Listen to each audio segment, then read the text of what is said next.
is present, the meeting has been duly called, and notice of the meeting has been posted in accordance with Texas Open Meetings Act. We will now convene into closed session as authorized by Texas Government Code Section 551, specifically 551.071, 072, 074, and 082. And the time is 5:58. Thank you.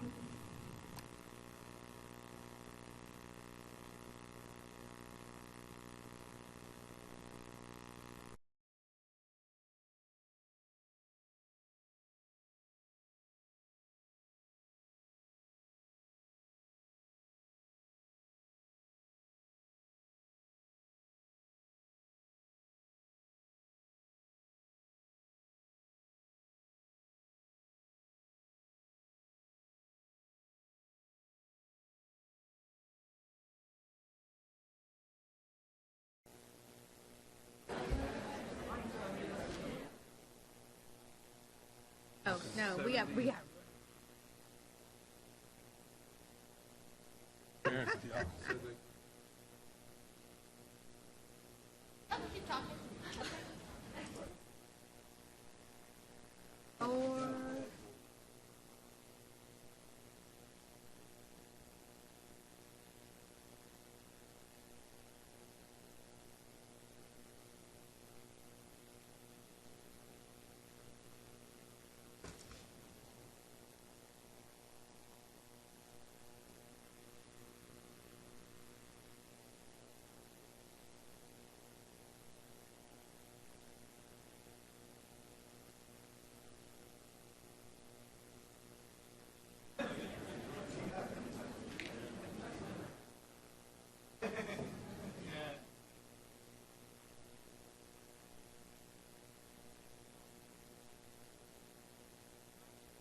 Good evening, everyone. The time is 7 o'clock. We'll now reconvene into open session. Welcome to the November board meeting, the Lewisville Independent School District's Board of Trustees. Would you please all join us in the Pledge of Allegiance?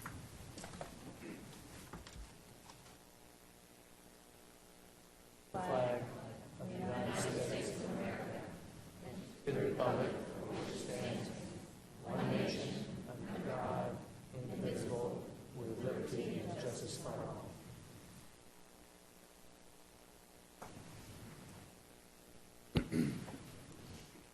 What a nice crowd. Okay. I need a motion to consider items discussed in closed session. You want to read it?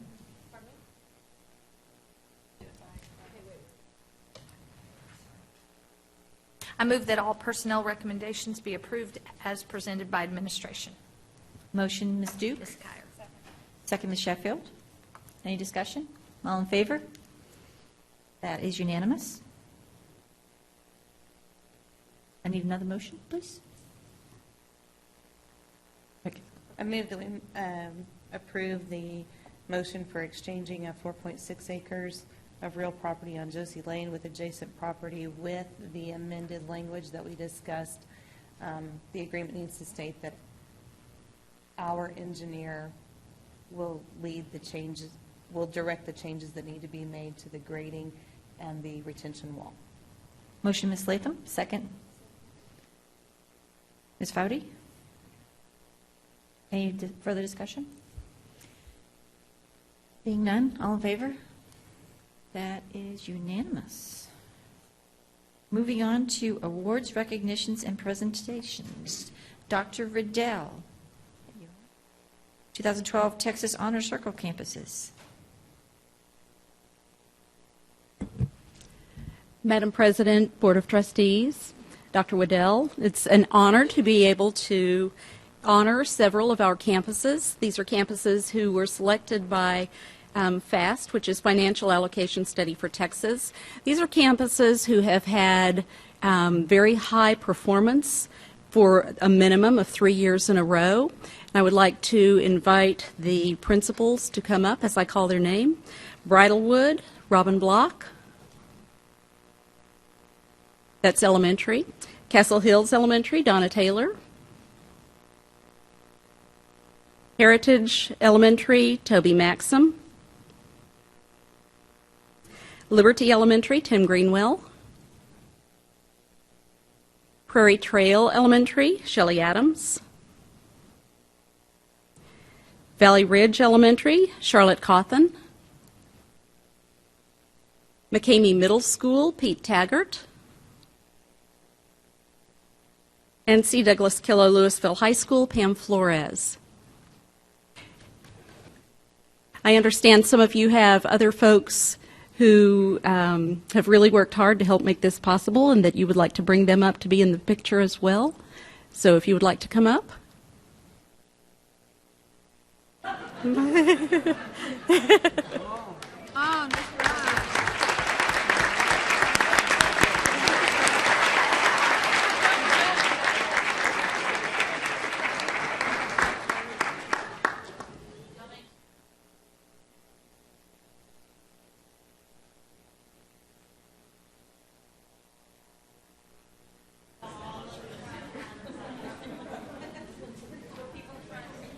Yeah, short people in front.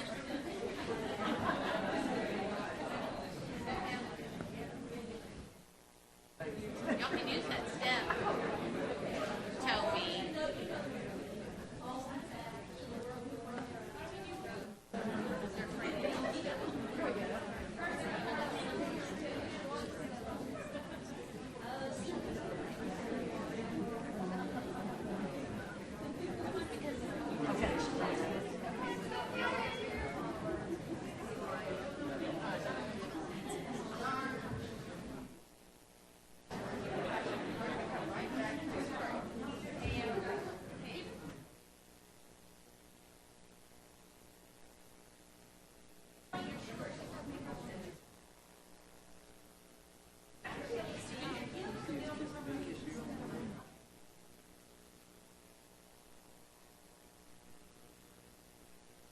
Get tall, Pete.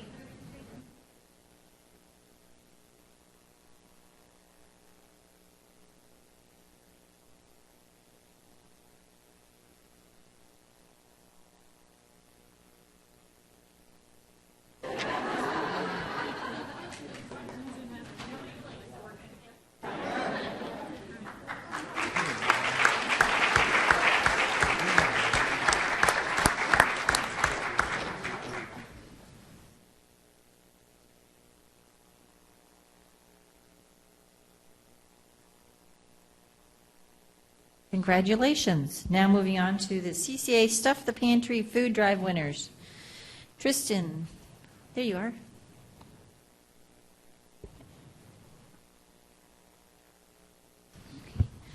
So tonight we have with us the overall campus that collected the most food for the CCA Food Drive, as well as the overall classroom that collected the most food for the CCA Food Drive. Real quickly, as a district, CCA was unable to be here tonight. They have a board meeting, so they asked us to kind of relay some of the messages. But we provided over 1,000 and 6,500 meals to hungry children as a district.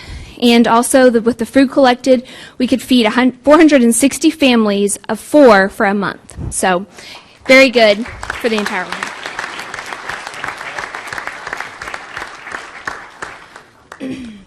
So the classroom that collected the most food for the drive this year is Marcus High School StuCo Student Council. So if they would come up here, please.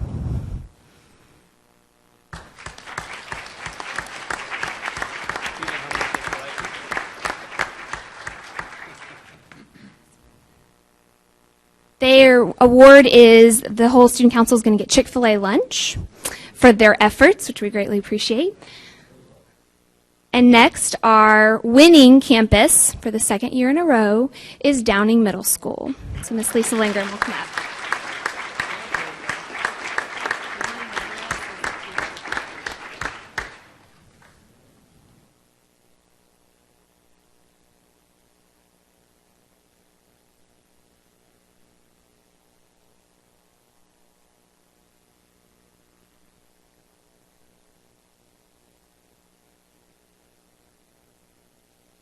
And CCA gave them their Hero Award for the amount of food they raised. And they will also be receiving a $250 check for their efforts to the campus. And I think the Student Council representative has something he'd like to say.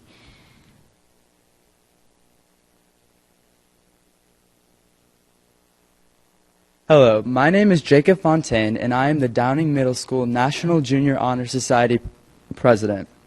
First, on behalf of Downing, I would like to thank you for inviting us to the LISD School Board meeting tonight. Throughout my middle school career, I have always complained about my school lunches. However, after the food drive, I have learned how truly fortunate I am. Although we strived hard to reach our goal of 8,000 cans, the event began to take a deeper meaning in the hearts of our students and teachers alike. I recall 2 sixth graders speaking in the hallway once, one of which was chanting, "We're going to win the party, we have the most cans," and the other replied, "What party?" "Oh, the party for the winner," he replied. Then, with a sincere face, the other replied, "I didn't know about a party. I was just helping because this is a way of showing love to those who need it most." This was a truly inspiring moment for me and my colleagues because the greatest reward of all is our students taking the initiative to help others. Furthermore, it was our honor and our privilege to participate in the food drive this year.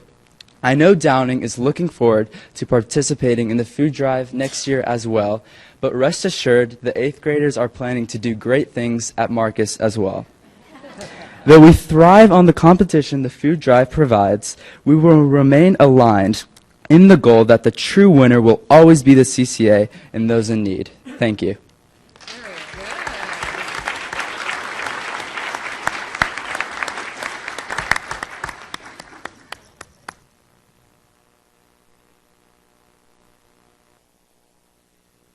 Want to come up and get in this picture?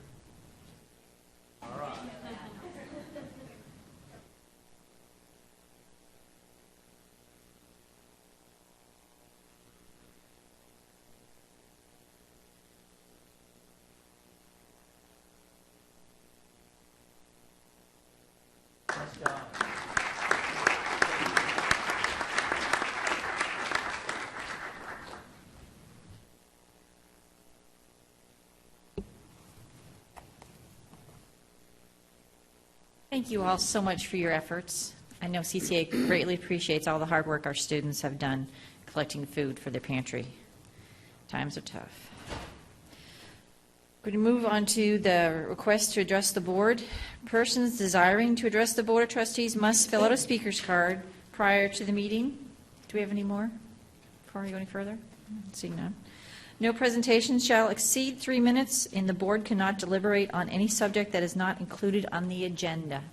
Also, if you are here to speak on, with a group to speak on a specific item, if it gets toward the end and everybody said everything that you wanted to say, please feel free to cede your minutes. We appreciate that. Anyways, moving forward, the first name I have is Miss Paige Shelvin. Good evening.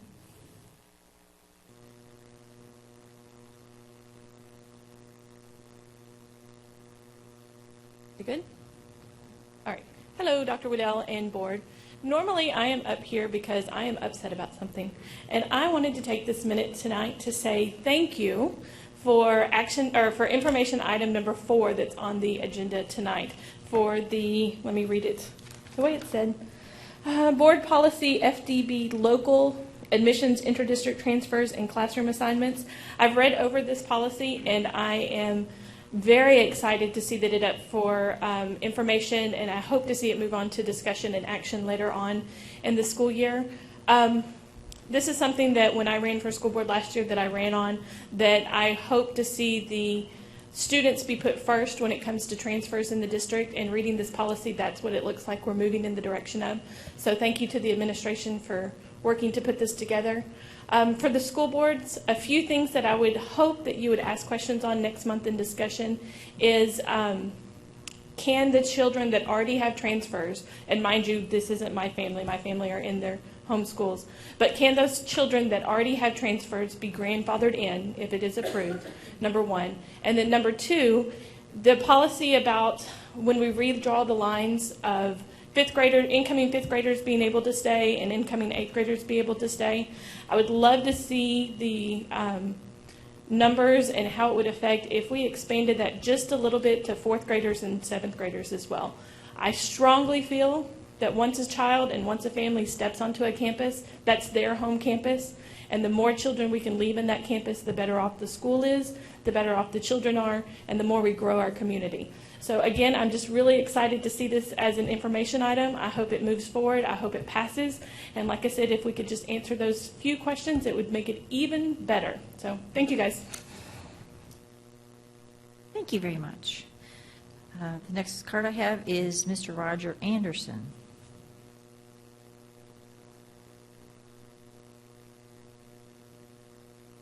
Good evening. My name's Roger Anderson. I'm a Construction Services Manager for Habitat for Humanity in Denton County. And I'm here on behalf of your proposal for resale of tax foreclosure property, cause number 210-0593-2111.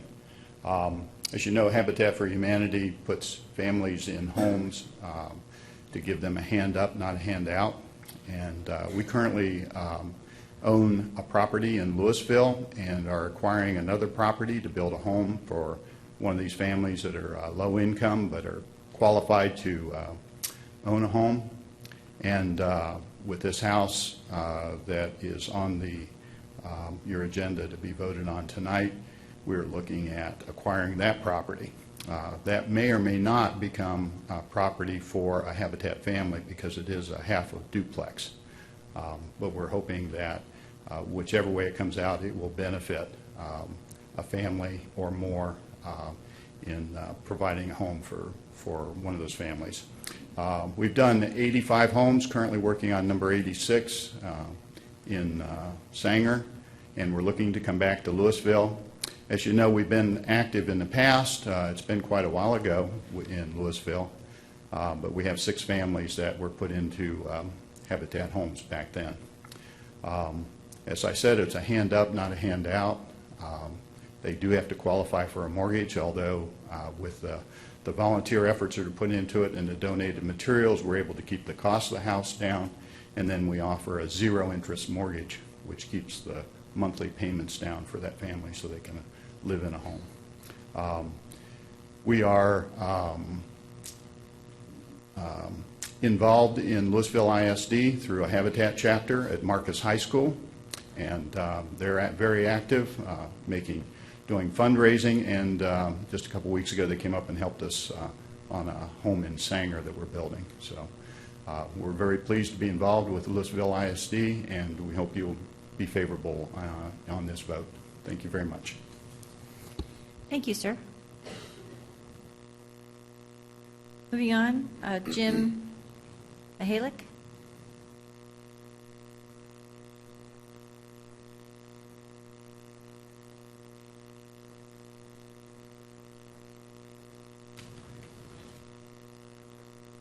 I'm Jim Mihalik. I live at 3404 Pecan Park Drive. I'm actually not here tonight, I guess, to talk anything about your agenda. We were, I guess, a little confused. Thought this was going to be on your agenda. It's concerning, I guess, the possible purchase of land on the northwest corner of Peters Colony and Old Settlers.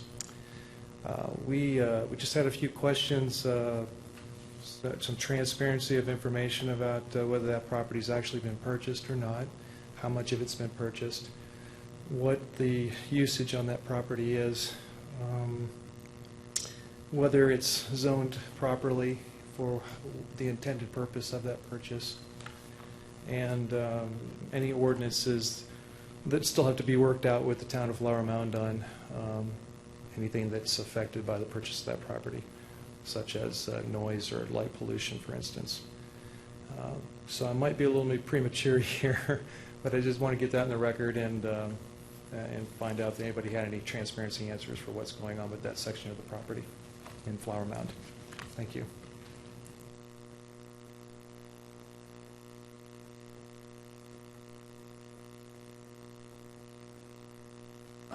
Well, I see that we have a number of, I think this is what it's all talking about. is that particular property. Just by looking at these, the cards, the rest of the cards I have here. We have already purchased that property. So, and we will be putting the sports facility there for Flower Mound High School once the 9th grade center is built. So those are what we have so far. I can state that. So, would you like to say anything else, Dr. Lee? Well, that's been on the agenda for some time, and it's been in the public, and we've also cleared everything with the city, so just as a matter of factual information. And any question you have, you can contact Dr. Burnett, our Chief Financial Officer, and he can give you additional information, but that's already... Oh, I was just going to say there's also information on the website about it, www.lisd.net.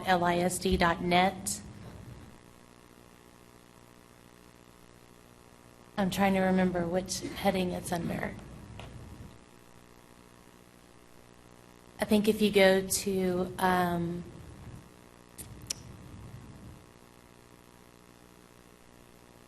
they're going to pull it up, but I think it's if you go to the financial section, then there is a section on the Bond Oversight Committee on the right-hand side, and when you click on that, then there's a list of PDF documents on the left that will come up, and there are lots of information there on that particular site and the plans for that site.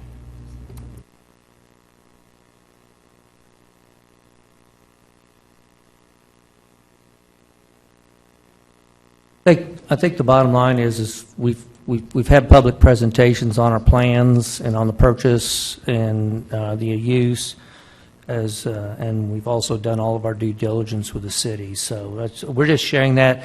We don't discuss in open forum, as Ms. Kyer said, but we are able to provide factual information, which is what we're doing right now. Thus, moving on, we'll still give the opportunity for people to speak that filled out a card. Mr. Keith Schwartz. He step away? Okay. Tom Smith.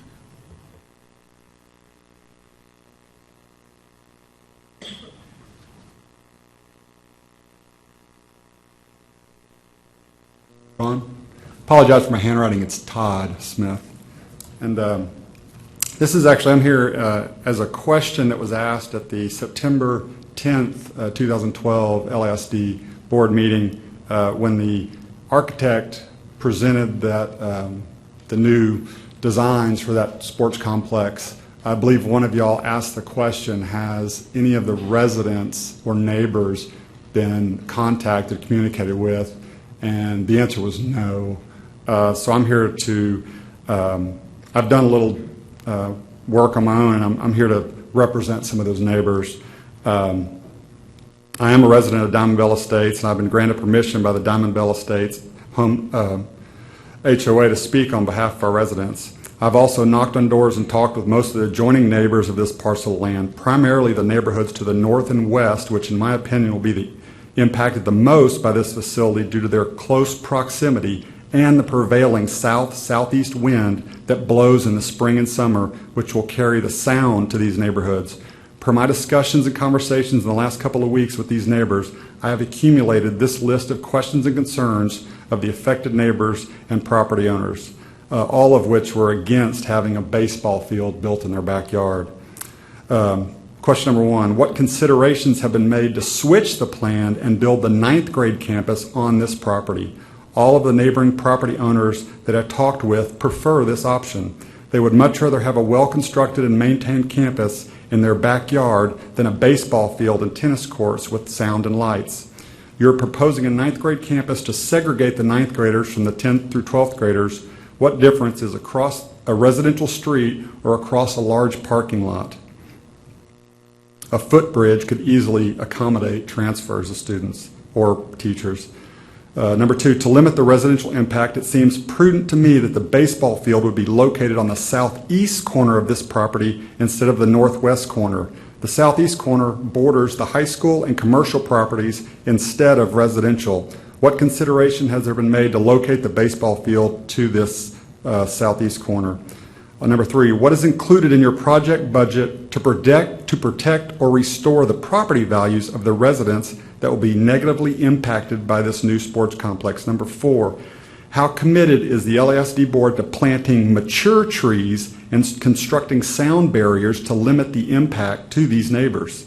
Number 5, will the facility have a curfew for when the stadium sound and lights must cease? Number 6, what restrictions are included in your plans to limit or minimize the music volume played at both games and practices? These are school functions, not professional events.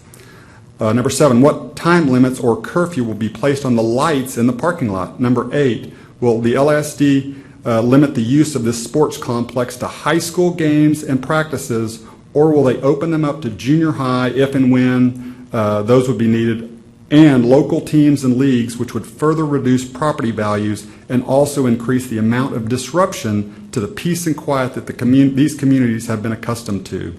And I just ask that you continue to discuss this project and the concerns of the neighbors. Thank you. Thank you, sir. The next name is Betty Mobbs.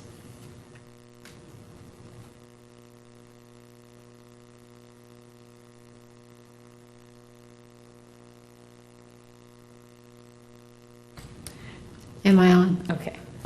My name is Stephanie McQueen. I'm sorry, Betty is unable to speak. I would like to suggest my property backs up to the outfield of the high school. I would like to suggest your privacy fence, which I understand is 6 feet tall, to apply for an exception and make it 12 feet tall and add some acoustical material because of the sound. I don't know what you're going to do about lights. That's another question. As Todd said, the mature trees and bushes, I've gotten conflicting information on how many trees, how many bushes, how tall, that sort of thing. I'd like some clarification on that. I would like to propose that the parking lot that is now proposed along Old Settlers, that it be moved south instead of where it is now, because it abuts the Mobbs' property, and it's right there. I mean, it would be exactly 25 feet from their driveway. And if you move that down, then they wouldn't have that to deal with. Also, I would like a guarantee with Todd about rec leagues. It's my understanding, and again, I get conflicting information when I discuss this with people in the Flower Mound City. Many of them don't know either about the Marcus. And Marcus, it seems like I was told, has some agreement with the city the city leagues to use their facilities. We cannot have it. I mean, my backyard backs up to the outfield. The outfield looks into my bedroom and my bathroom. And I would take exception to whichever person said that, that you did due diligence to inform the Flower Mound people. You did not. I don't mean you personally. You did not do it. There is no one on Harris Road, not one person, that was contacted about this. I responded to the tree meeting. That's how I knew it was going to happen. So my question to you is, what are you going to do to help us to maintain our quality of life? Because what you have planned for us is not what we signed up for. Thank you. Next name I have is Suzanne Davis.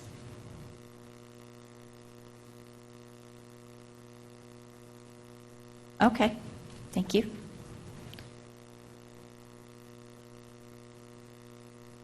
Mr. Mobbs? I have a card for Mr. Mobbs. Royce? You're all set? Okay, thank you, sir. Edward G. Luttenberger.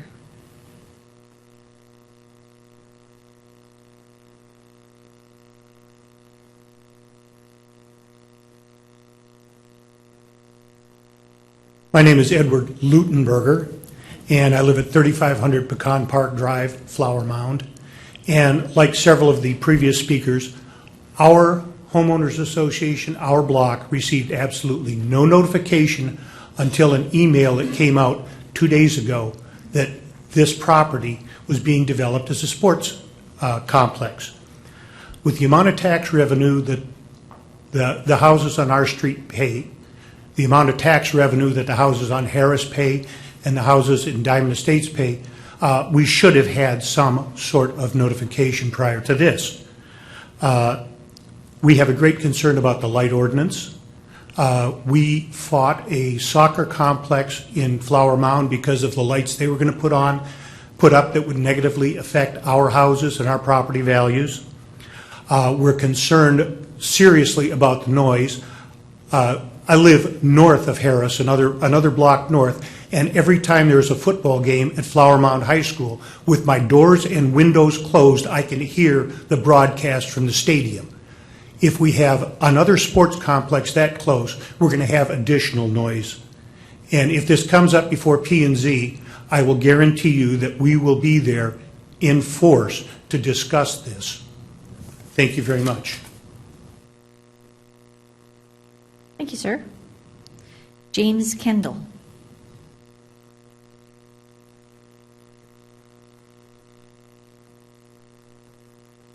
Hi, Jim Kendall, 3504 Pecan Park Drive in Flower Mound.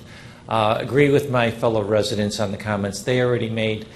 I'm not a newcomer. I've been in Flower Mound and on that address for 19 years. I moved to Flower Mound because of its rural atmosphere.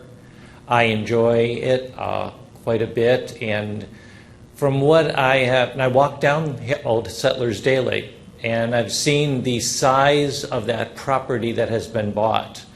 And I can't imagine how many baseball fields, how many soccer fields, how many tennis courts can be put on there, but it seems like a lot. And I am also concerned, and as Ed, my next door neighbor, had mentioned, about the sound. He's not exaggerating. When there's the football game, we're a half mile away, that with my television on, I know when the game is going on, I have to turn the volume on my television set on. I have an insulated house. It's a nice house. So we hope that you will take those sorts of things into consideration. We pay a lot for the quality of our life. We'd like it to continue. Thank you. Thank you, sir. Gary Miley. All right, thank you, sir. Did Keith Schwartz come back in? Okay, all right. Thus endeth the open forum portion of our meeting, and we'll have a discussion with the administration on getting some information out to you folks.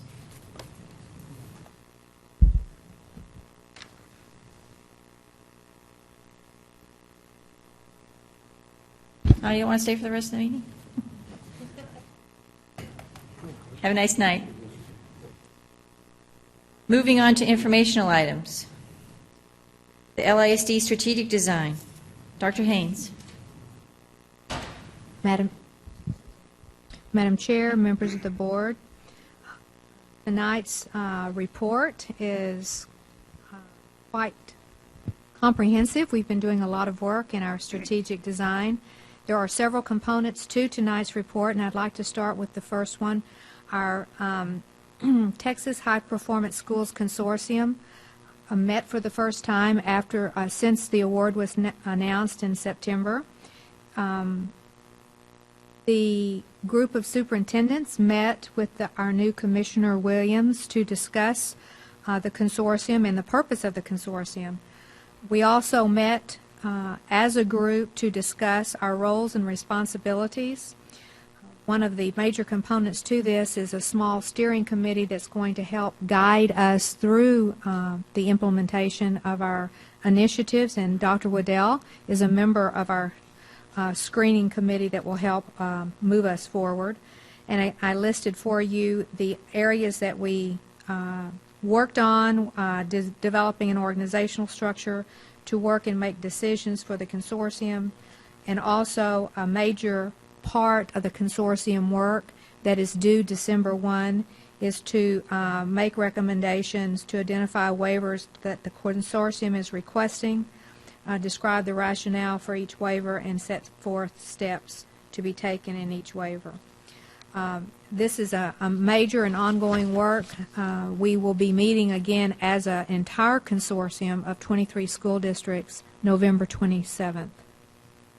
The second area that I would like to present to you for our work on strategic design is our district staff work session. This is the first work session we've had with central office staff as well as the leadership team, and the purpose of the work session was to design and implement an accountability system for strategic design implementation. And that was all day October 12th work session with Mr. George Thompson, who is the president of Schlechte Group. The work focused around two essential questions. Those questions are the guiding force for our work here in the district, and it's significant for us to address as a district if we are to succeed in transforming our district into a learning organization. The first question that we will be looking at, or we looked at October 12th, and we'll continue that dialogue, is to what degree and extent does LISD have the capacity to invent and to be change adept to create innovations that cause students to learn more and more deeply than they are currently learning. And we as an internal or central office organization need to ask ourselves the questions, how are we developing the capacity internally to allow for the engaging work to be supported on our campuses? The second question that we looked at during the day was the question, do we have the capacity to support and sustain the systemic changes needed to introduce disruptive innovations, such as the capacity to focus on the future, the capacity to maintain direction, and the capacity to act strategically. And this will be a constant challenge as we move forward in the district, and what we have to do to continue the district moving forward, but also providing those innovative and engaging experiences for our students.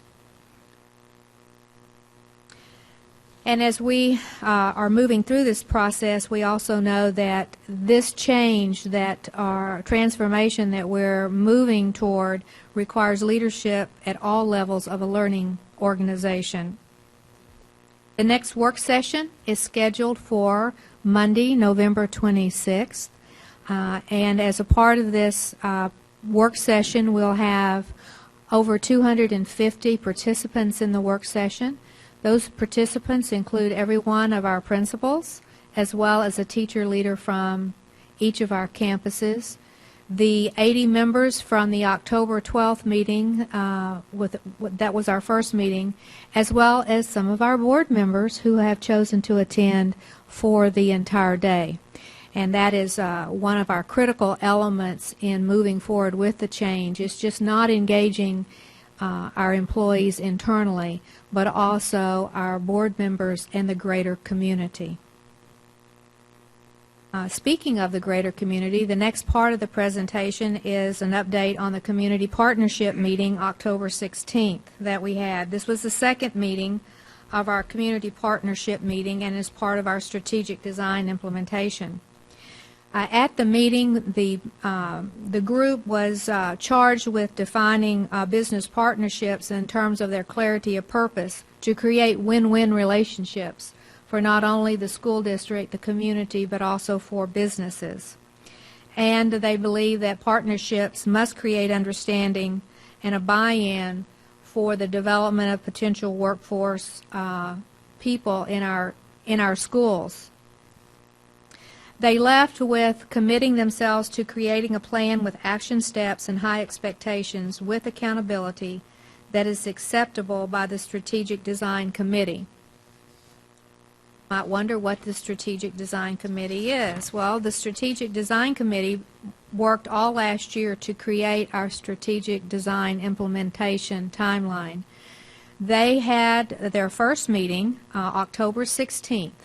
this group of about 26, and we have added some additional members. We now have students from representing each one of our feeder patterns, and these are high school students that have now joined our team. We had some people roll off the team, and we had some people come onto the team, and so we had a celebration of all the work from last year and an orientation for our new team members on October 16th.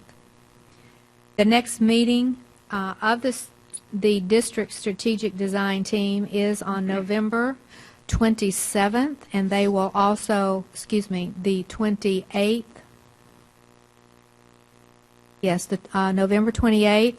They will also be working with Mr. George Thompson of the Schlechte Group in terms of looking at an acceptable way of measuring our progress to transforming our organization into a learning organization. And they will work through a series of activities to gain a greater understanding about what it is that they're, what it is that they would like to see in progress toward the implementation of our strategic design. The next area that I'd like to share with you is our most current activity, and this took place last week. This is a proposed school district university partnership meeting that occurred on October 30th. Our North Texas Regional Consortium, made up of 9 school districts, met with 3 area universities to explore the possibility of creating a partnership in the Metroplex with our area institutions to help look at providing a different kind of leadership at the doctoral level that will help sustain our movement toward transforming our districts. So this is a brand new program looking at how do we prepare leaders to engage in the kind of leadership that we need for our district the next 5, 10, 15 years out as we move forward with strategic design. Some of the school districts involved: Coppell, McKinney, Northwest, Richardson, Allen, and of course our district. We had the meeting on the 30th. There was a great deal of excitement and anticipation about what this possibility might be in designing a new doctoral program. This week I'm scheduled to meet with each of the 3 institutions that are interested to go over the proposal that they will respond to sometime in the spring. They will make a presentation to the school districts, and then at some point we'll come to an agreement as to what university or universities might be a part of the collaborative to engage in our work. Also this month, I have, Ms. Latham, attached the document that I was missing last month, the title of Lewisville ISD initiatives. These initiatives were supplied to the North Texas Regional Consortium as part of the collective of what we are doing, what exemplars are we doing in our district that we can share with other districts. There are approximately 4 pages of those initiatives for your review. And that completes the report. Could I just add, Dr. Haynes, I may have missed it, I apologize. Did you mention the 3 universities that met with us? Okay. And just want to add a couple more things. Last night and this morning, I met with the superintendents of the other 22 members of the consortium. So we've been working on planning for the November 27th meeting. So we've been putting a lot of time in on that. And I think in summarizing everything, you can tell from Dr. Haynes' report that we have been extremely active in terms of pushing forward the strategic design, and being a member of the High Performing Schools Consortium is part of that. One other thing, a couple of our colleagues in the consortium had a meeting at SMU last week, and SMU, the faculty and the dean were there. They spent the whole time asking questions about creating a new vision for public education in Texas, and they asked to be involved in our work. So I'm pretty excited about SMU being involved in that. Just extends the legitimacy of what we're doing. I asked Dr. Haynes to contact the dean of SMU and ask them if they want to maybe make a proposal to us also in terms of the doctoral program. And if I could take a point of privilege here, I think it's worth noting that Senator Florence Shapiro just nominated the Texas Visioning Institute for Texan of the Year this year with the Dallas Morning News, which is a huge thing. So it's been a long time, but that was really an exciting thing to have happen this week. Dr. Waddell, I mentioned 3 institutions. I think what you wanted me to say, and I neglected to say, were the names of those institutions. That's right. The University of North Texas, Dallas Baptist University, Texas Christian University.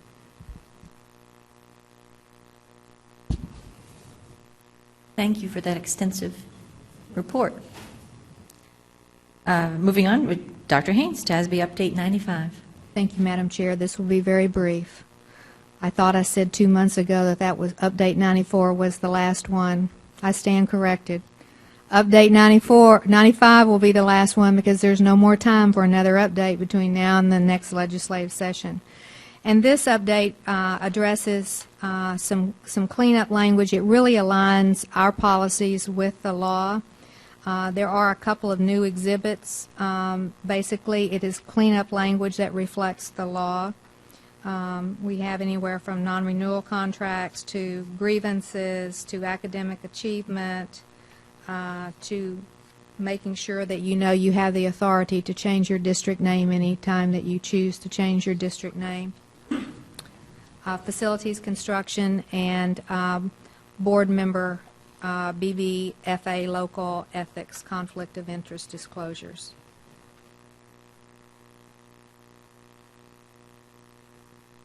Thank you, ma'am. Well, aren't you just popular? Board policy, BE local, board meetings, and I have to put my glasses on, I'm sorry. BDB local, internal committees, strategic design, goal number 4.1. Dr. Haynes, please don't have it. Thank you. This is cleanup language.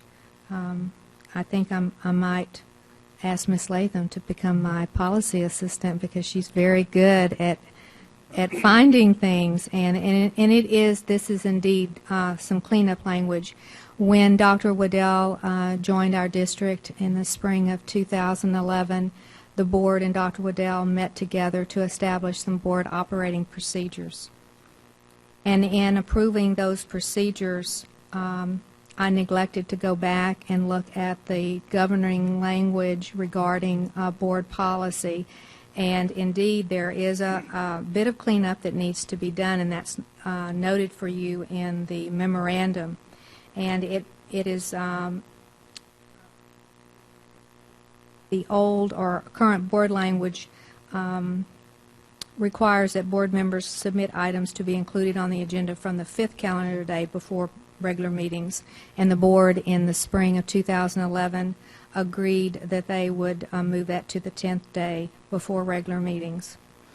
And also in terms of preparation of board items, there was a change in that at least two trustees may request that a subject be included on the agenda for a regular meeting, and prior to that, any trustee could request. So it's minor cleanup. We have been operating under the current board operating procedures, and so I bring this forward to you for consideration to align the board operating procedures to the board policy. That's part 1. And that is BE local board meetings. The second change is in BDB, local internal committees. And during the first few months of Dr. Waddell's work with us, we moved from our standing committees to working basically as a committee of the whole. And in doing so, I neglected to go back and change the board policy that reflected the work of the board and the superintendent. So what is before you and for your consideration is that in that particular language of BDB, local internal committees, the standing committee section is deleted and the transacting business is deleted. And this is information item to go through the three-step process for final approval in January. Thank you, ma'am. Moving on to Dr. Rogers, Board Policy FDB, Local Admissions and Interdistrict Transfers and Classroom Assignments. Ms. Shevins. Thank you, Madam President, School Board, and I can tell you I don't want equal time with Dr. Haynes. So, the transfer policy, we are recommending really three major modifications. The first modification deals with what factors will affect the approval or denial of a transfer.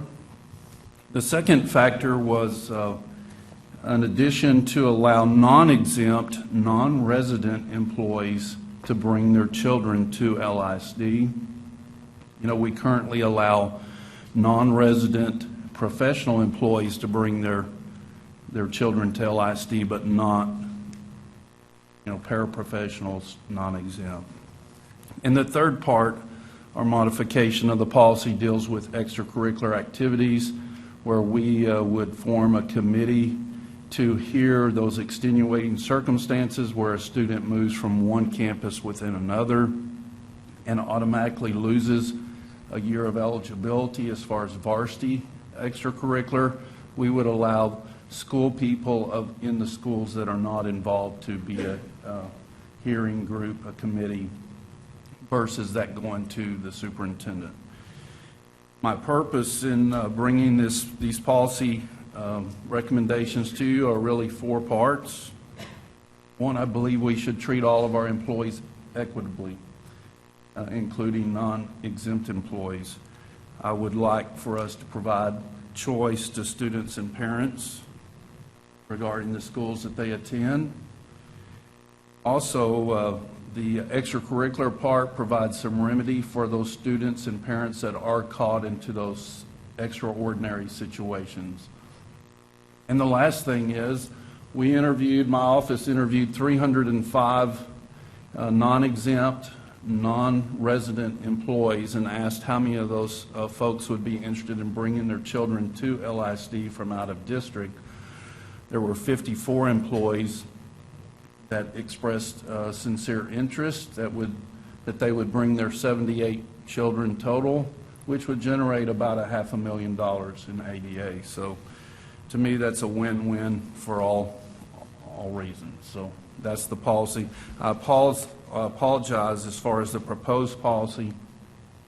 TASB, Kathy London at TASB Policy Services, she had to move the policy around so much that's why you don't see the red and the part stricken and so on, because the policy was moved around pretty dramatically.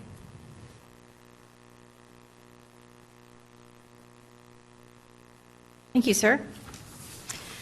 Well, I don't know, Dr. Rogers, you're up next again. Board Policy CW Local, new facilities. New facilities. What it says? New facilities, policy C. Academic calendar, Madam President. I really don't want to talk about that. Which is pretty funny, because every time we did this in leadership team meeting, I did the exact same thing you did. Right over it. I don't want to talk about the calendar. No one wants Once to again, talk I'm sorry, about let's talk about the calendar.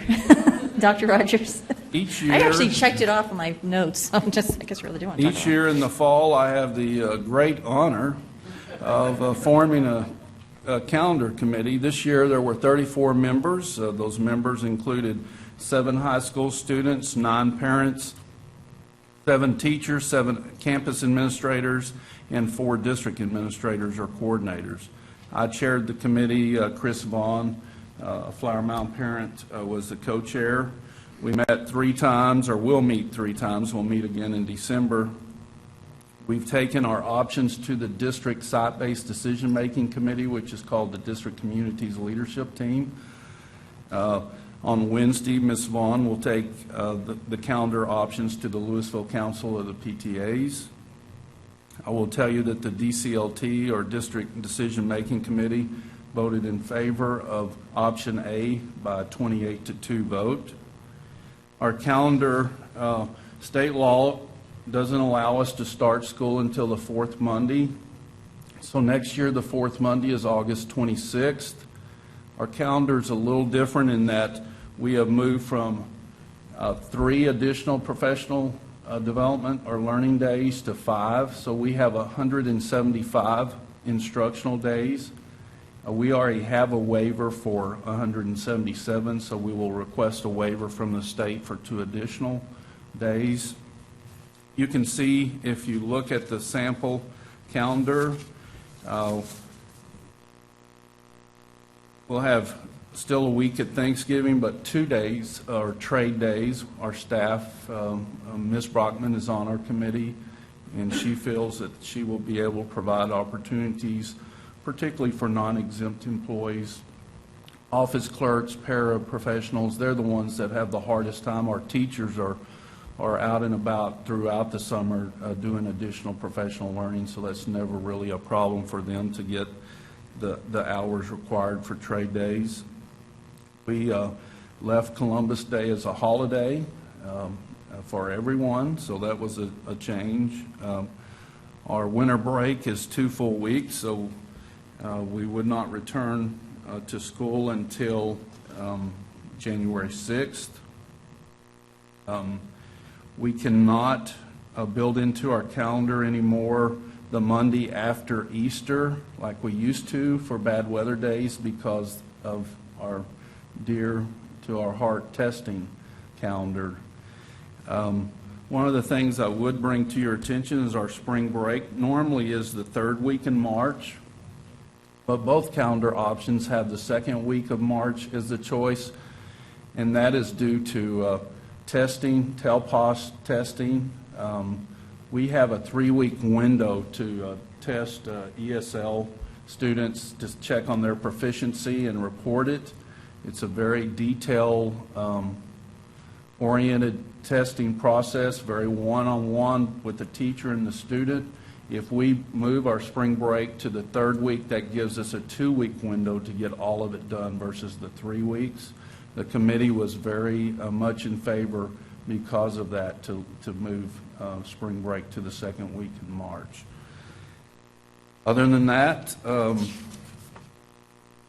the committee strongly favors option A, but certainly we understand that we're going to gather more input. We will provide a survey to the community that will run for 3 weeks. It'll be put on the website before this week's out, and it will run until the 1st week of December to gather input from our community members, and then we'll report back to you in December. Quick question. The examples that we were given weren't labeled A or B, so I'm going to assume the one on page 58 in our board book is A. The one on page 59 is B. I tell you what, Ms. Latham, I'm sorry, it's very faint over the legend, but you can look at it if your option shows August 16th as professional development. That is option A, and the other one is option B. So if it's shaded on option on August 16th, that Okay. is option A. Thank you. Sorry about that.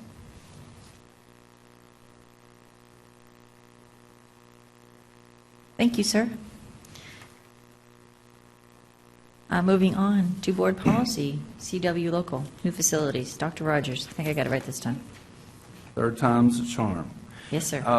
Policy CW local, really, this was brought to our attention because several people had contacted either communications or my office regarding the naming of facilities.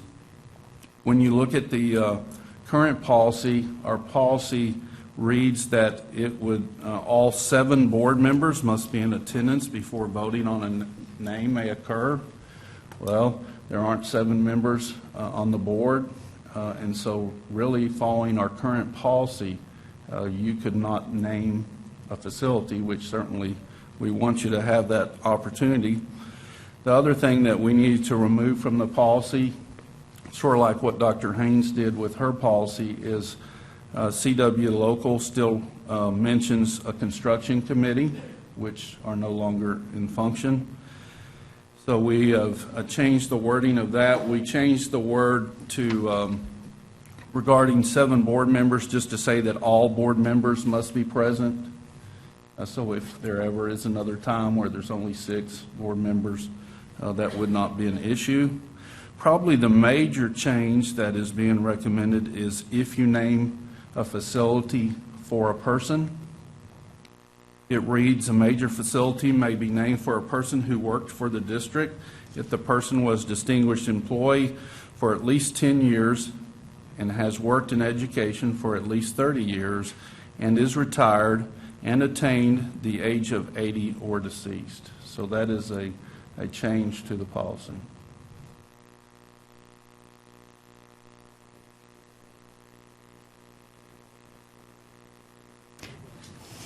Okay. Thank you, sir. Moving on to Dr. Burnett's spending plan for the 2008 bond funds. Thank you, Ms. Kyer. Members of the board, you have the results of the workshop that we held on September 24th, the reallocation of $160 million in the bond funds, which we've identified as being eligible for reallocation because the projects they were supporting are simply not forthcoming in light of our demographics, and those to be directed at replacing Kamey Elementary. And I think there's been some concern about whether it was going to be done on-site or off-site. We haven't made the decision yet because that's a long way down the road, but we have feasibility studies that it can be done on-site when we are ready to move forward with that, should we so decide. And the same goes for Griffin Middle School, to replace that, to use some of the funds that were allocated for the middle school projects in the 2008 bond election to replace Griffin Middle School. These two were identified in our facility assessment as being our two of our most problematic campuses, structurally and cosmetically as well as functionally. Then as we discussed, allocating an additional $40 million to technology for their projects, including their district-wide wireless initiative, and then the remaining $55 million and change to go to facility services for a wide spectrum of renovation projects. On the second sheet, you see the items in green that reflect those line items that will be changed, and then you have a summary of those changes on page 3, which is simply our attempt to try to transition the current bond budget to where it will be if you approve these changes. We will go forward with the discussion in December with possible action in January if you're ready to move forward. Thank you, sir. That being a discussion item, next month. Administrative software package, Dr. Burnett. We wanted to bring you up to date that we have formed a committee of our staff to at least review the current administrative software that we're using, which is called IFAS or Business Plus, and they have been we have issued a request for proposal. We received or we've been reviewing and studying 4 of those proposals, 4 companies. The committee has, I think, begun to narrow it down and will have made some site visits, and will continue their discussions about the possibility of making a selection, and we'll present this again as discussion in December and with possible action in January. We will have to have some lead time to transition if we are going to make a change. Thank you, sir. And number 9, budget amendments. Dr. Burnett. Each year, at the end of the fiscal year, we have a number of purchase orders that have either not been completed or they're in the process. We cancel those out, those funds that have been encumbered sweep to the reserve fund, and then we carry them forward to a budget amendment and basically reauthorize those purchase orders. And this year, we're also including in some of those monies, we're including in that process a roll forward of site-based money for the campuses. We have started allowing campuses to roll forward up to 20% of their site-based money to enable them to do some long-range planning, and so that's $350,000 of this budget amendment, along with some budget amendments for food service. Those you have in the spreadsheets attached.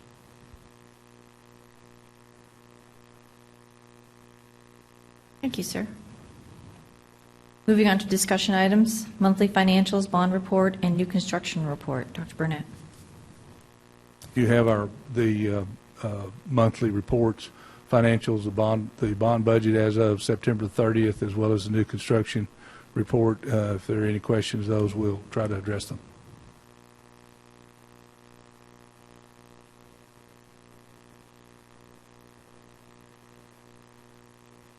Are there any questions for Dr. Burnett regarding this? I guess not. Moving on, K-12 Insight. Dr. Haynes.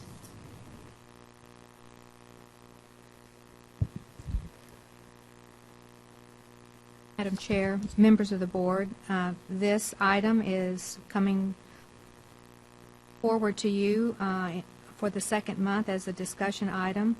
This is a contract for K-12 Insights. The primary purpose of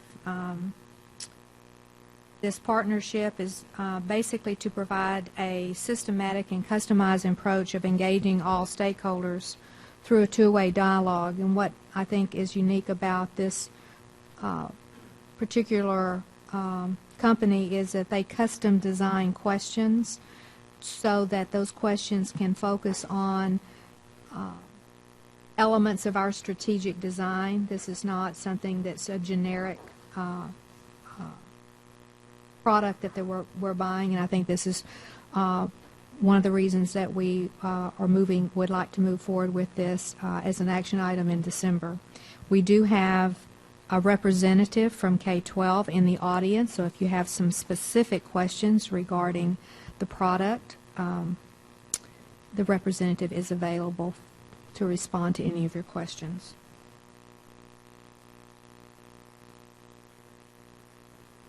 As you're thinking about if there are any questions, I would like to let you know that when we move forward in December and have a formal action by the board, then it is in our anticipation that we will start with this group in January.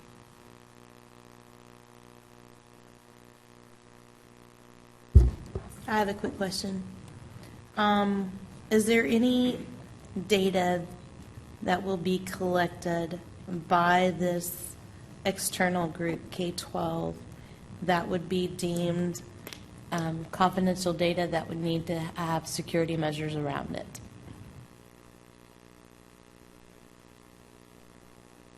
Do you mean in the collection of the data? Mm-hmm. I don't think. That means I don't people's think name, we. address. Oh, I see.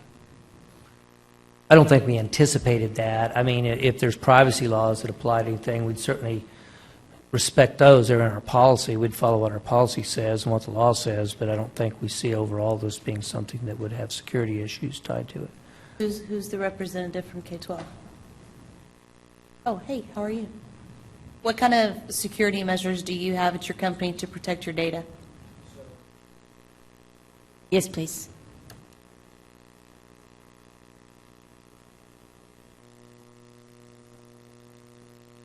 I'm Jesse Lieb.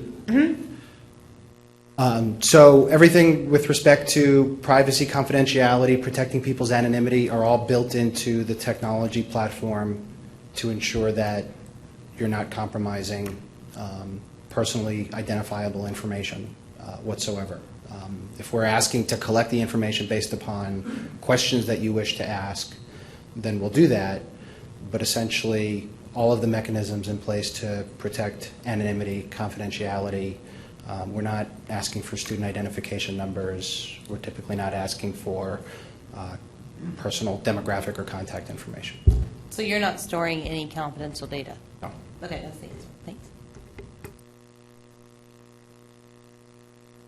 Okay, so just so that I understand, we're going to contract with this company for the purpose of surveys, correct? So will the information office use it as an ongoing resource? Is it contract? I mean, is it as a contract that we'll have, or we have an ongoing fee, or is it as needed? Is it? I mean, is the purpose to move that out so that we can collect the information that we need about some of our new initiatives that the Public Information Office simply doesn't have the resources to tailor? I mean, is that? That's correct. We're going to be using this data in a variety of ways, and it is being organized through the Communications Office, but a key component for us, for the district, is to be able to capture public perception, employee perception, business perception in terms of how engaged we are in inviting the community in and in supporting our strategic design and moving our district forward. We're not, because of the systemic nature of what we are about in transforming our district into a learning organization, we cannot afford to guess at what the people might be thinking in our implementation. That this is, we have our entire district riding on the success of this, and so we must engage in a variety of manners on a variety of platforms to make sure that we have a good, sound sense and pulse of the community and the community's support. Is that an accurate rendition of what you do, Jesse? Yes, very good. Like to add any more to that? I think really essentially creating a persistent, ongoing dialogue that looks to bring in a cross-section of the community's input into the discussion. Oftentimes when we come into districts, we help you wind up doing less of this activity because oftentimes it's very easy to do. You either are doing way too much of it already, and that causes oftentimes fatigue. And then at the other end of the spectrum, we find that you may not be doing nearly enough of it, which creates gaps and holes in your data. So really sitting down and planning and preparing for this activity over the course of a period of time, the same way you would plan virtually every other aspect of your business, so that really according to a schedule, the same way we would go to get our body checked out every year for a physical, we're suggesting simply an ongoing conversation that begins to bring everyone in the community into that conversation. How many of those conversations will there be? I don't know that we can say yet. Typically we'll come up with a plan. The plan will stay in a draft format because typically things come up, issues come up, and will be available and accessible to you really in an unlimited environment. And the second part of your question, Ms. Sheffield, is this is an annual contract. So the goal is to begin the work that Jesse is describing, bring the plan back to the board as an update to strategic design, and then a year from the conclusion of the contract, bring this back to the board with the information that we have for your consideration to see whether or not you believe that you got your bang for your buck. So then you would be working with our communications office to help them tailor what information is important to capture. Absolutely.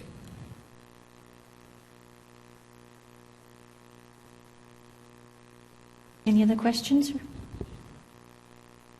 Okay, I see no more. Thank you very much.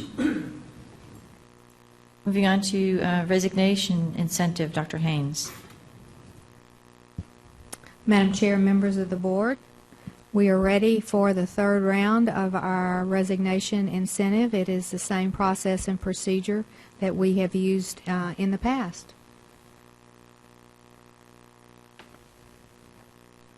have any questions for Dr. Haynes? Mike? Will the incentives be the same as they've been in the past? Yes, sir. I have a bit of a problem with that. It seems like it's turning from being an incentive to a retirement gift. You know, we have a number of people that retire every year regardless of whether we provide incentives or not. And I just wonder, going 3 years in a row, are we really enticing any others that we want to retire to do so? And I kind of doubt it going 3 years in a row. It's just kind of becoming a gift as opposed to incentivizing more people to retire because they've already had that opportunity for the past 2 years. So I think this time I'd be concerned about it, and unless somebody could change my mind, I'd be against it. Appreciate your points, Mr. McDaniel. I think there's going to be a point at which we're going to say we don't want to do this any further. I don't think this is a year for that. We just experienced huge state reductions in our budget. And, as we shared with you before, we're spending about 85% of our budget on personnel costs. And we need to continue to do things that reduce our expenditures, and that's our major expenditure.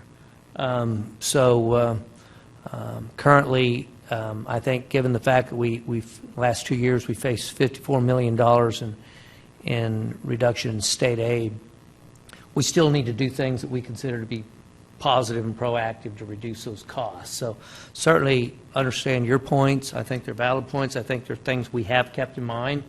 And, the question was asked, should we do it again this year? But I think in our discussions in leadership that we feel like this has really helped us. It's substantially helped us in terms of managing our budgets the last 2 years, and we think we could still benefit from that in a way that really helps us financially as well as a win-win with our employees.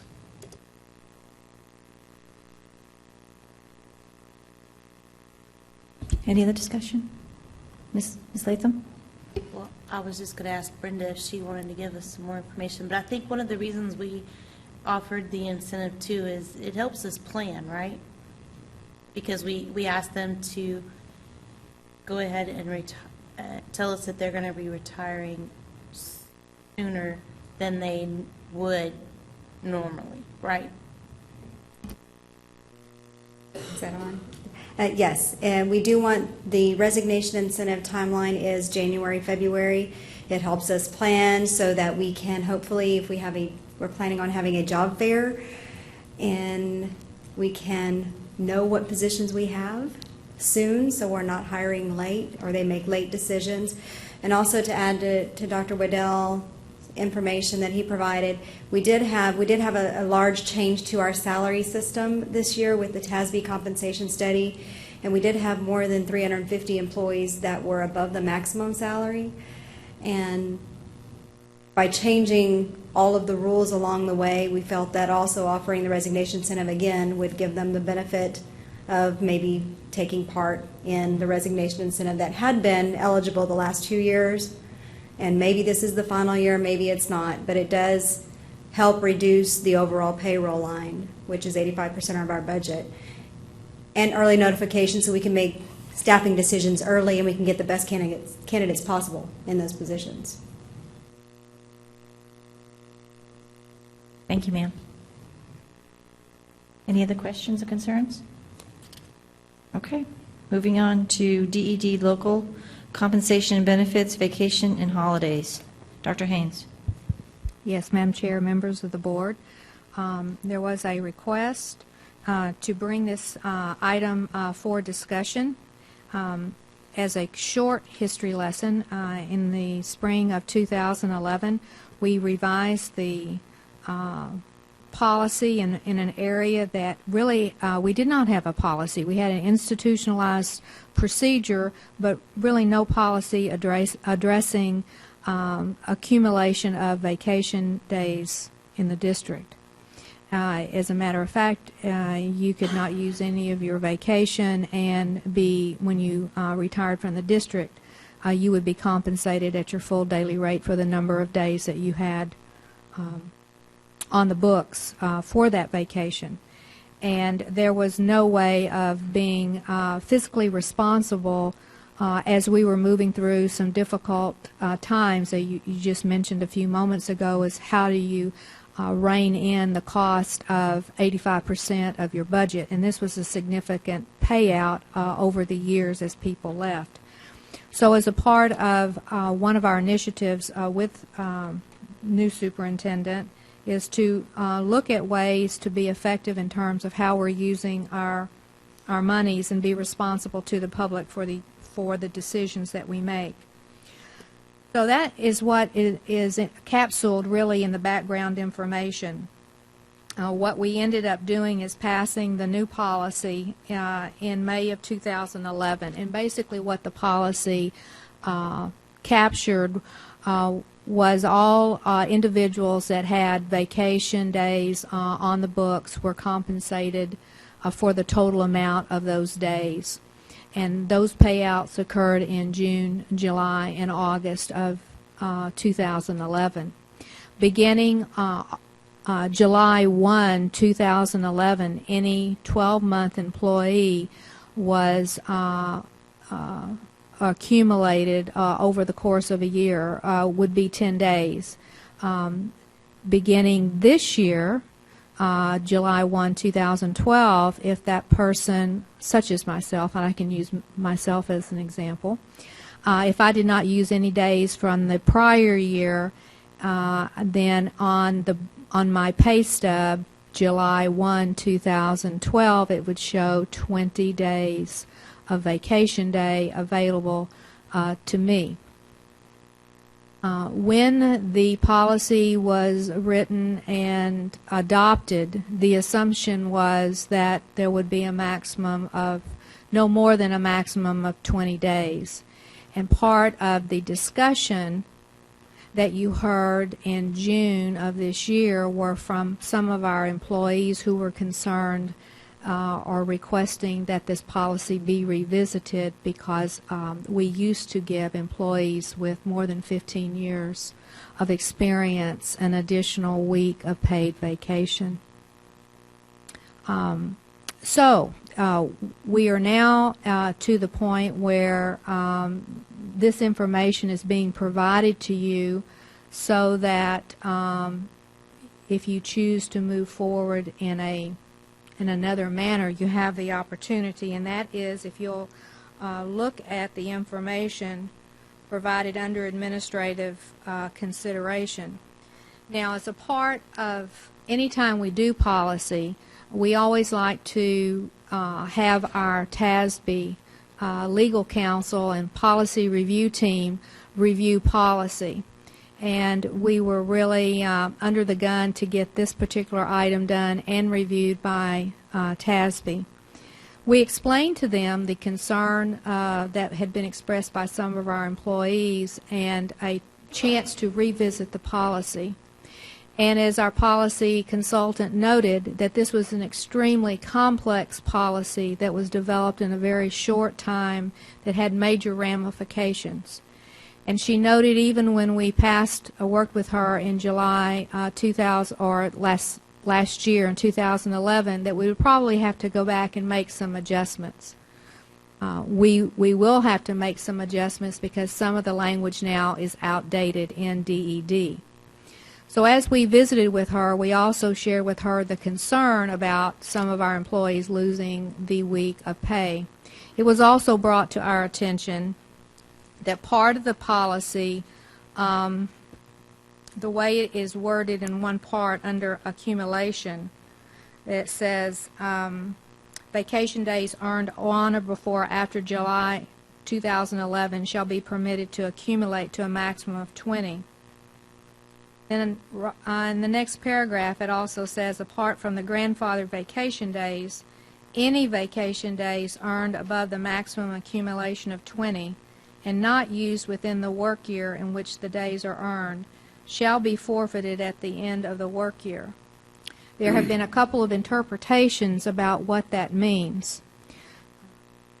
TASB is or is interpreting this to be that the 20 days that I have, and if I do not use those days, and the policy stays in place, then July 1, I will really have a total of 30 days.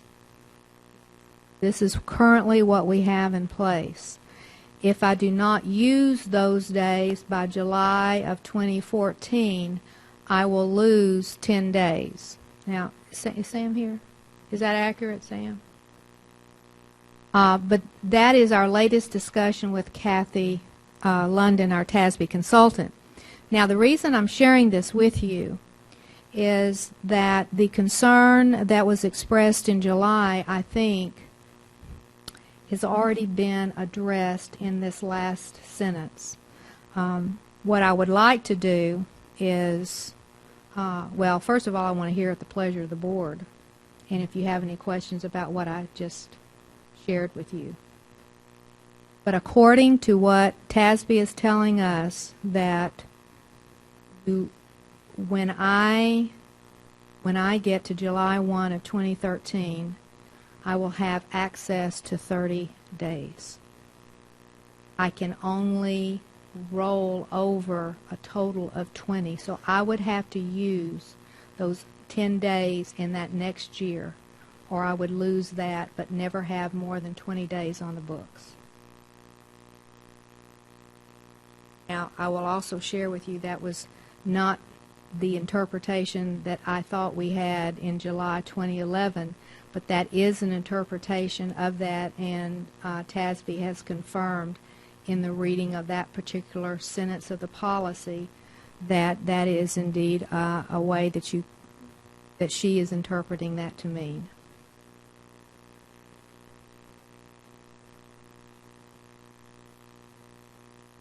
So are you telling us that there's a revision of the TASB or an update coming up that will allow us to go, well, that is going to take it back to the 15 days? No, the way our policy currently reads. Right. The additional days that some employees thought they had lost are basically already here because of there were two interpretations of this particular policy. One is a maximum of 20 days, use it or lose it. The other interpretation is that you have 20 days plus 10 on the books, and if you do not use those 10 for 13-14, then you lose those. You're going to have a maximum of 30. But that's carryover. What I think our request is talking about not allowing them to accumulate 15 days in a single year. That's correct. Carryover, I don't have any concern about that. I feel like what we're doing is fine on that. So is it the recommendation of staff at this point, or what are you telling me there? There is no recommendation because this was asked to be brought forward for clarification in terms of what vacation days are available to employees, number one. Number two, and that the class of employees who were requesting the additional week were employees who had been employed 15 or more years in the district, and they wanted the district to reconsider adding back in their 5 additional days. And the recommendation is this policy has barely been in place 1 year, and we're not making any more recommendations at this particular point in time. I would like to speak because I'm one of the board members that asked that this be put back on. This policy was addressed back when the board members were on the committees, and I was the chairman of this policy committee. The reason that we looked at this particular policy was, like Dr. Haynes stated, we had $4 million plus sitting on the books that increased every month because we allowed only employees that were 12-month employees. So that's the only employees affected here to accrue their vacations. So day one, you start with the district, you could accrue your vacation until you decided to retire, upon which the district would pay you for all of your stored-up vacation or your accrued vacation at your current daily rate. So that was the expense that we were trying to remove off of our books. The resolution that we came to was to basically pay everybody that had accrued any vacation at that point in time, pay them out. It's done, it's over with. We are not accruing any more vacation. Where the problem comes in is that in the previous policy, there was a paragraph that talked about the maximum days of vacations that you could earn, because you earn them as you accrue time with the district. You could earn 10 days of vacation a year. However, if you had been with the district 15 years or more, then you earned 3 weeks of vacation or 15 days of vacation. Somehow in the translation and in all the different revisions that we did to this policy, which there were several along the way, that first paragraph was removed, and that was never the intent nor in the discussion of this policy. So the concern that I had, and I had asked that this be a discussion item, was simply that while I'll address the carrying over of time, we need to clean that up, because that's not the intent that we described in that language. Needs to be corrected. The problem that I had with the change in the policy, and I'm going to take the blame. I approved it, and I didn't catch it when I was reading it. But the intent was never to penalize our longer tenured employees who work 12 months a year. So you're a longer tenured employee, you've been with the district 15 years or more, and you work 12 months out of the year, you should still get the 15 days of vacation that we have always offered. It doesn't cost us any more money. The one thing that it does cost us is employee morale. And these are the employees that have the really glamorous jobs of fixing everything that breaks, or writing curriculum day in and day out, listening to all the wonderful issues that we face in the HR department and the operations. So that was the reason for wanting this to be on the agenda, was we need to correct that error. But as you've brought up, apparently we made some wording errors as well that we need to clean up. So I guess at this time you had asked, I would like to know the direction of the board, and my personal thought is that we need to go back and clean this up. Ms. Latham, let me also make a clarifying point. And when we were working on this in the spring of 2011, one of the considerations that Dr. Waddell and the rest of us looked at is the not singling out maybe classes of employees, that everyone would be given a fair and consistent shake at all benefits. The particular group that this is affecting, and it was only one group regarding the 15 years of service, was only in our facilities group. When we talk about 12-month employees, there may be a variety of days involved, but this was not affecting central office, curriculum, any other department except for the facilities department. This was the only group that they're the had only this benefit. auxiliary employees? They were the only ones that were affected by the 15 years of service plus the additional 5 days. No other 12-month employee had that particular benefit. My question is, how many people do we have at that level, at the 15-plus years? I mean, I can't imagine that being very much, and I also, although I wasn't here at the time when all that this was being discussed, I mean, typically when you make changes, you know, you grandfather those people who perhaps have had that already established, and I mean, I don't know the number. I'm just curious of what it might be. I just can't imagine that it's a great number. It's a small group. We're not talking about a large. I don't have the exact number in front of me. The number I shared with you because of the questions. Hold on just a second. Let me see. Mr. Williams, do you know the number? 19 or 20? Some thoughts I have, Ms. Sheffield, are you don't create a benefit or a compensation for a specific group of people when there doesn't seem to be a reason for that. It's important to be fair and to provide competitive benefits, and there's no question, but things like that don't make sense to me. When you have a certain group of people who work the same length of time that anyone else works, and then you give them a benefit that no one else gets. So, you know, obviously, what the board wishes to do is what we're going to do.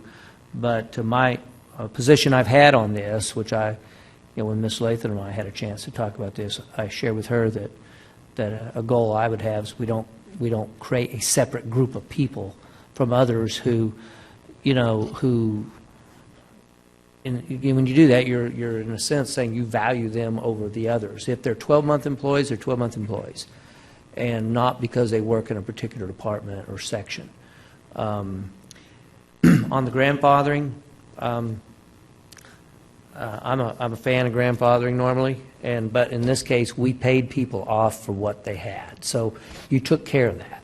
What we're trying to do is totally change that system, which was a bit of an out-of-control system.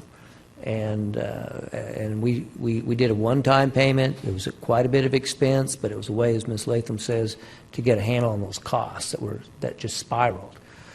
So it changed the grandfathering because they were compensated. Nobody lost any days. Right.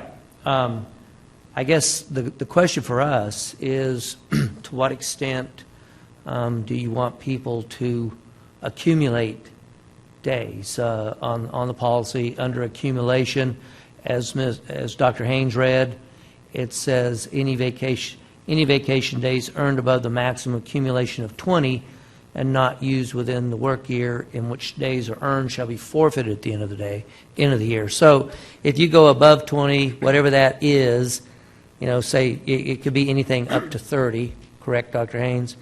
And it might be 28. You'd never fall below 20, but you could go up to 30. And so the question to me is, do we want to do something different about the accumulation of days, and what is the limit we want to do?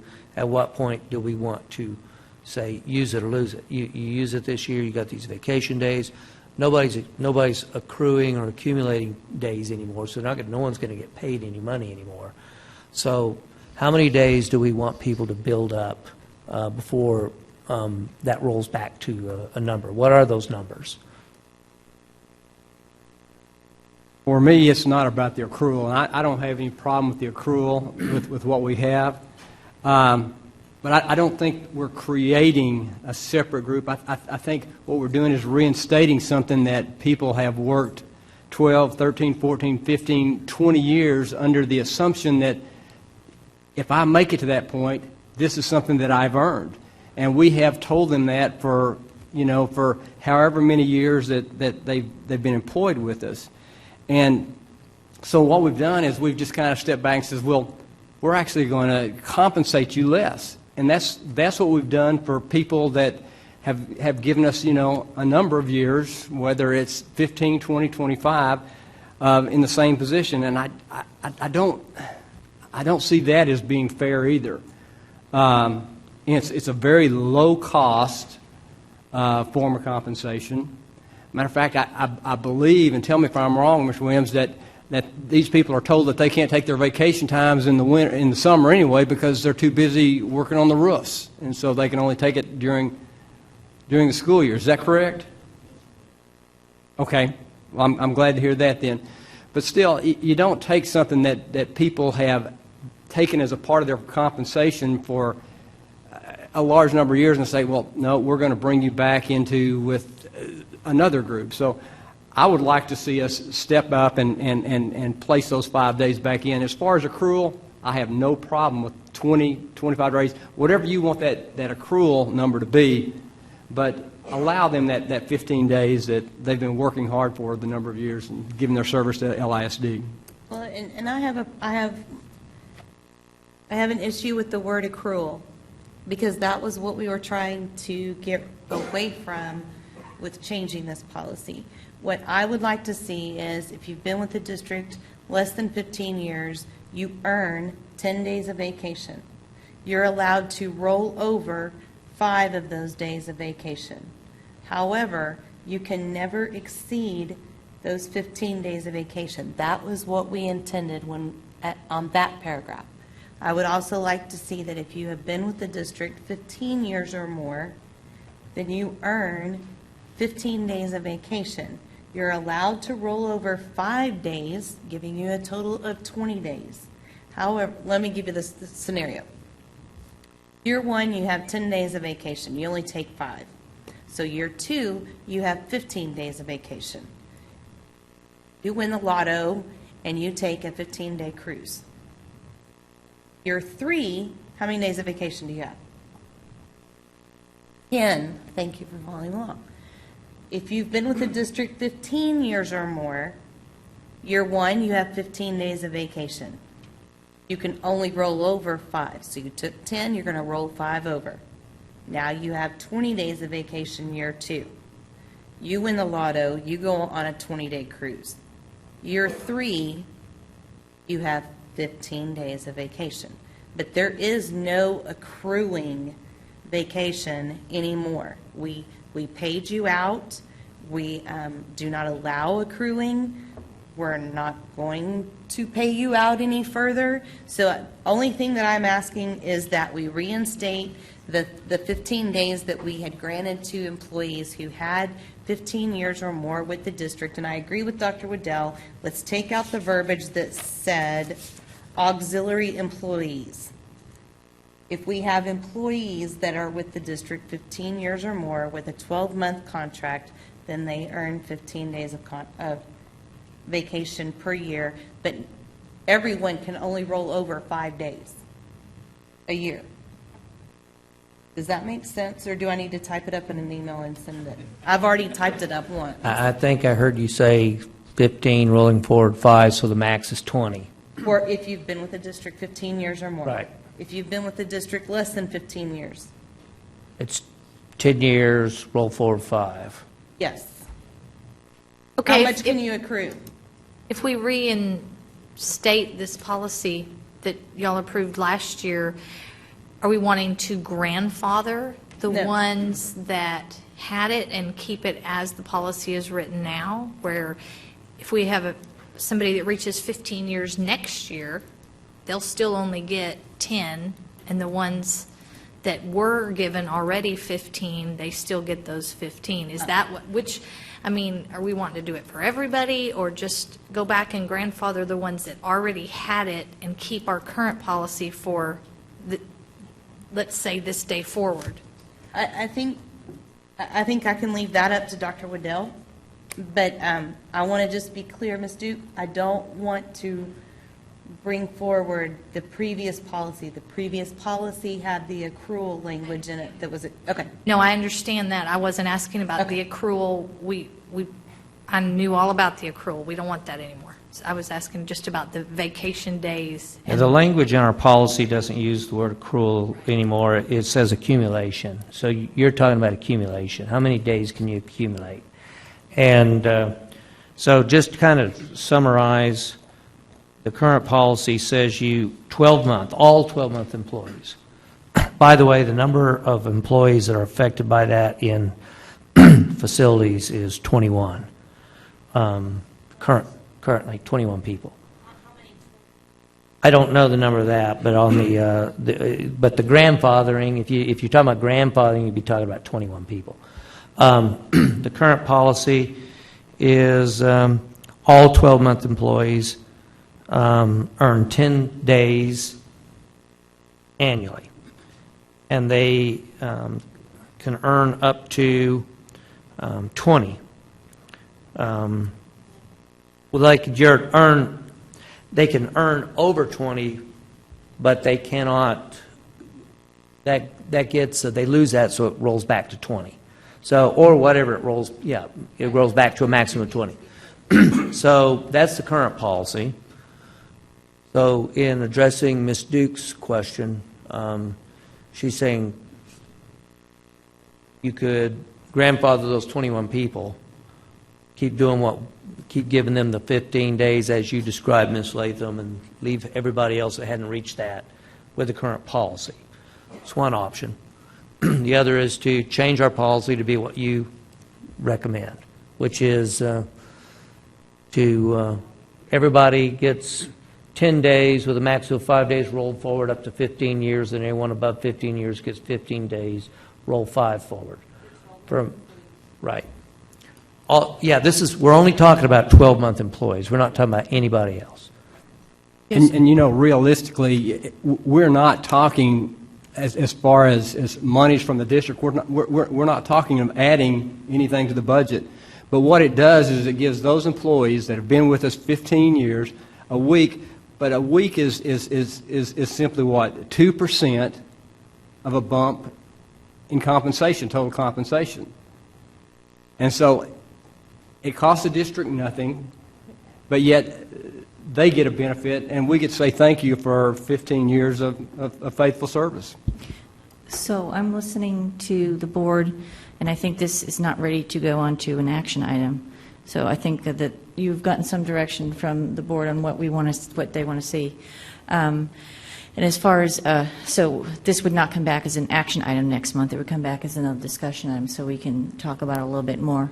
I would also like to know that if giving the extra week to the people, whether we grandfather them in or we count everybody, is there any kind of financial impact, thank you,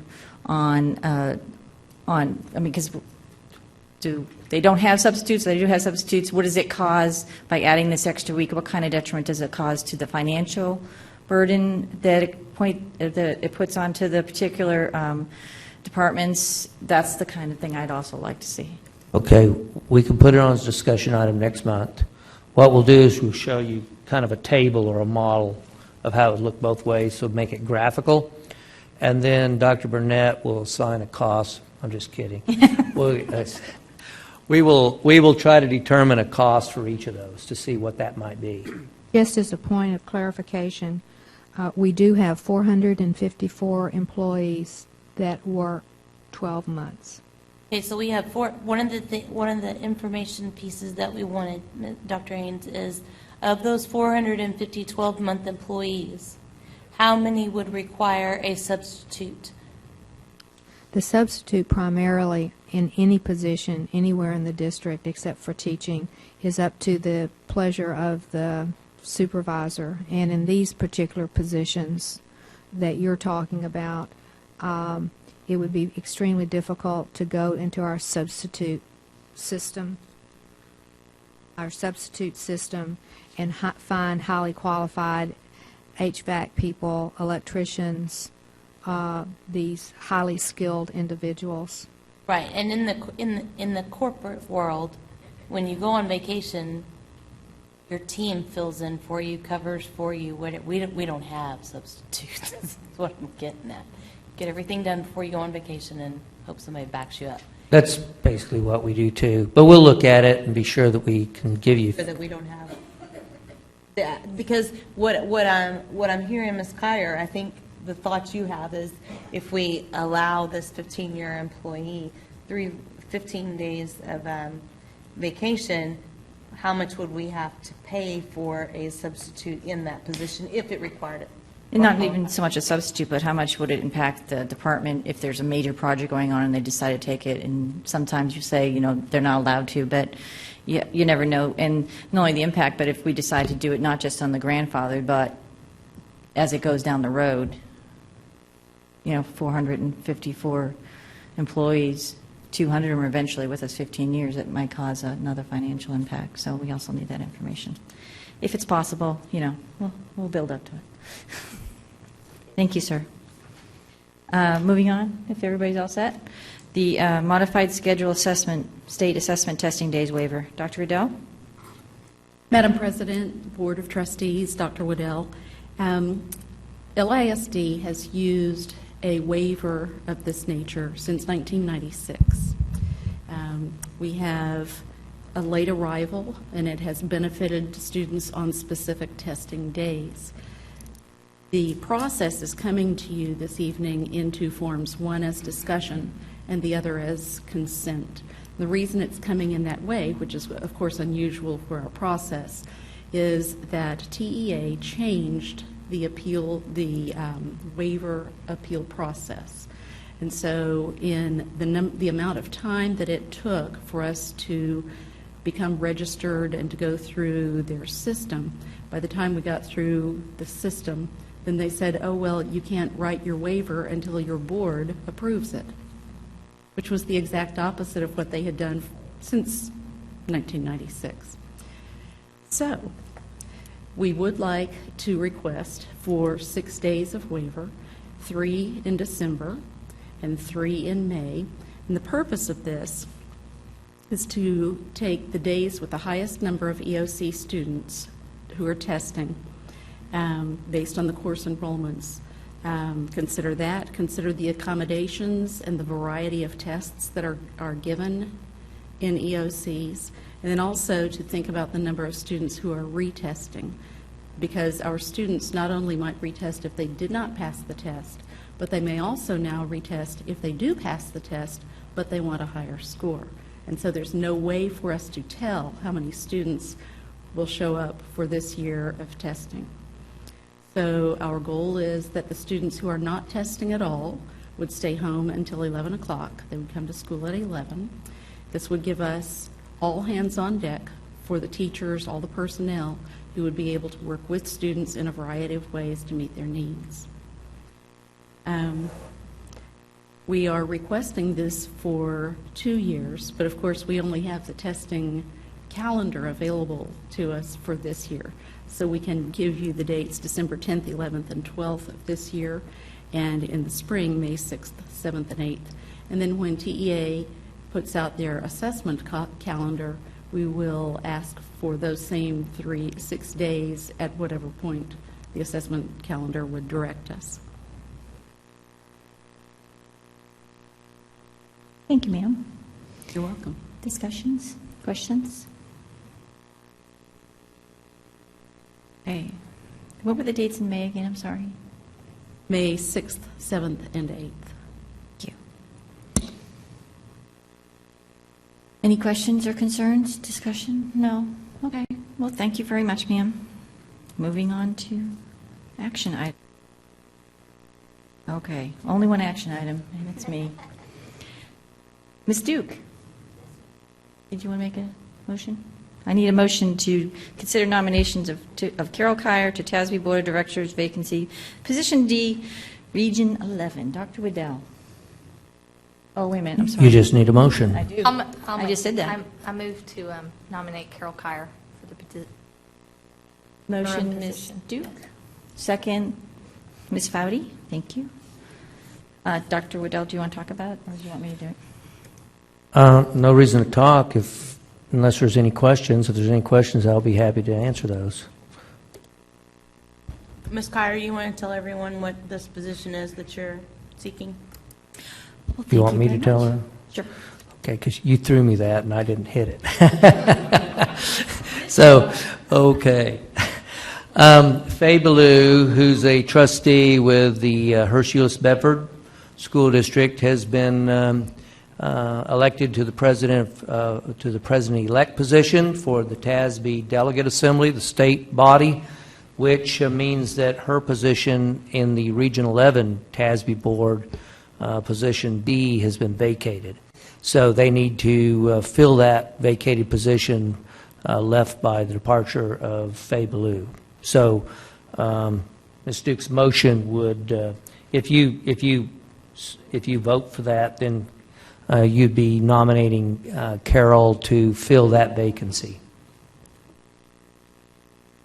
Yeah, with that nomination, there's a series of paperwork that I have to send down to Austin, and then I will be interviewed by the nominating committee for TASB, so it's not an automatic that I'm getting the seat.